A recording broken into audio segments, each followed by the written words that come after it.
orang yang berperilaku atau berpenampilan tidak sesuai dengan jenis kelaminnya. Transgender ini berbeda dengan transseksual karena secara gender, secara biologisnya itu berbeda dengan jenis kelaminnya. Jadi dapat disimpulkan bahwa transgender itu adalah seseorang yang berperilaku, berpenampilan itu tidak sesuai dengan jenis kelaminnya pada saat dia dilahirkan. Selanjutnya pembahasan selanjutnya kita akan membahas tentang manfaat dan dampak dari transgender. Yang pertama itu manfaat dari transgender yaitu penerimaan diri.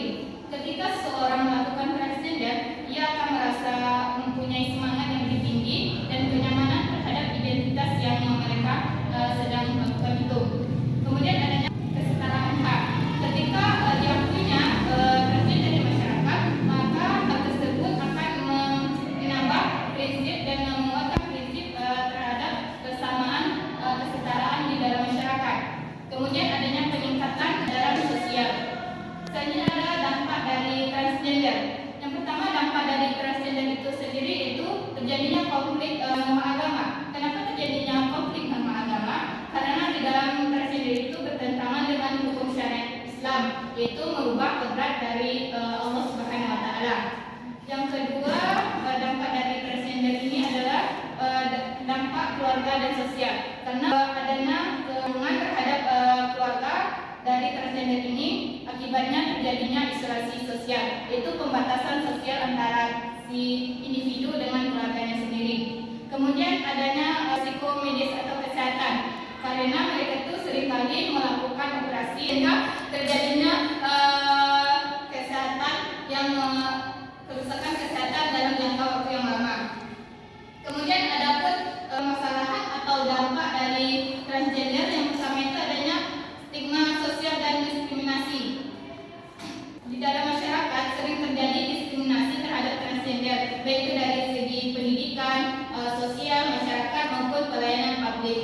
Kemudian yang kedua itu adanya konflik identitas. Mereka seringkali mengalami kesehatan mental karena tidak sinkronnya antara identitas di tubuh mereka dengan identitas gender yang mereka gunakan. Yang ketiga itu adanya permasalahan terhadap kesehatan, yaitu sering terjadinya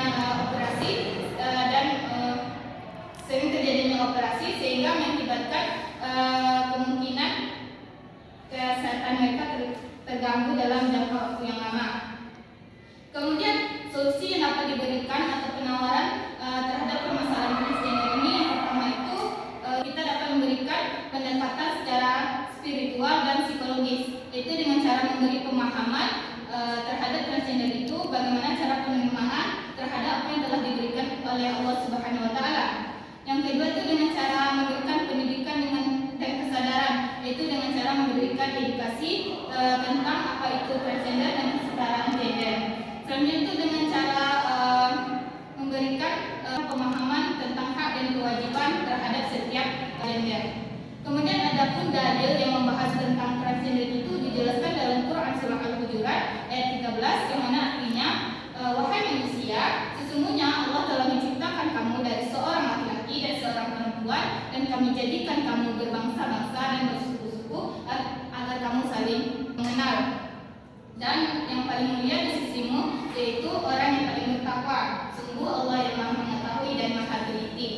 Jadi dapat disimpulkan dari ayat tersebut bahwa kita itu di mata Allah Subhanahu Wa Taala itu sama, kecuali tingkat ketakwaan dan komitmen kita.